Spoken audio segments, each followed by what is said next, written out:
Dans ce salon, vous avez une cinquantaine d'auteurs, plus des maisons d'édition. Donc la plupart des auteurs ont des livres liés à l'histoire. Ça peut être la guerre 14-8, 39-45, le Moyen-Âge, peu importe.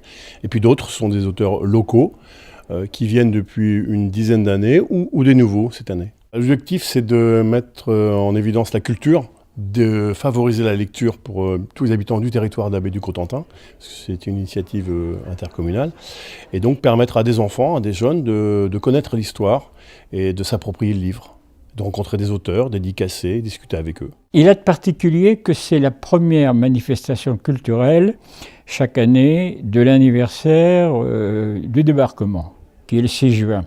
Alors, au début, ça a été pour contrebalancer un peu le côté militaire, militaria. Il n'y avait pas de manifestation culturelle en même temps, donc ça fait pendant aux cérémonies militaires de l'anniversaire du débarquement.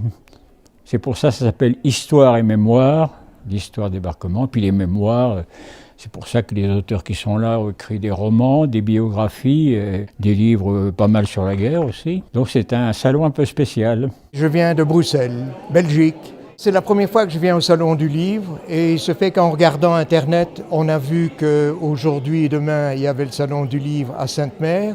Et comme on venait à Caen, c'était de toute façon prévu qu'on vienne à Sainte-Mère et on découvre ce salon, cette salle sympathique avec tous ces auteurs.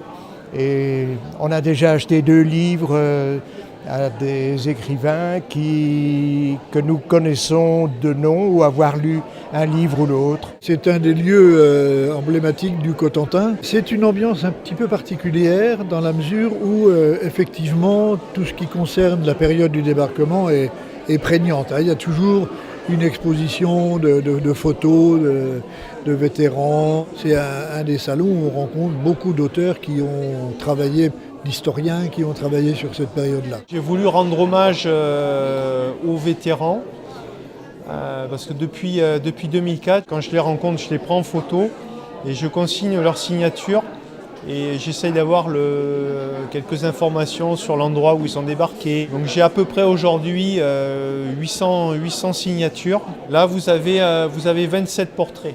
La photo du bas, c'est effectivement la photo d'époque en 1944 pendant la guerre. Voilà. Et l'ensemble des photos couvre la période de 2004 à 2017. Pour chercher un livre, s'il y a quelque chose qui m'intéresse, par exemple en politique, c'est ce qui m'intéresse en ce moment, plutôt à la rencontre des auteurs, parce qu'il n'y a pas de... je ne suis pas spécialisé, hein. J'ai sûrement pas l'âge pour l'être, donc voilà. Venant depuis des années, les gens me suivent.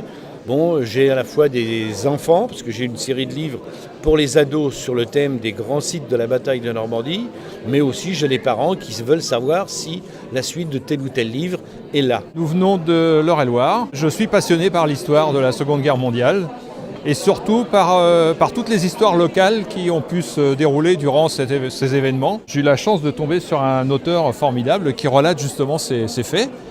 Je viens de commencer, hein, on arrive au tout début du salon, donc on va voir, il y a peut-être d'autres aussi qui sont très intéressants. À bientôt sur tvi.tv.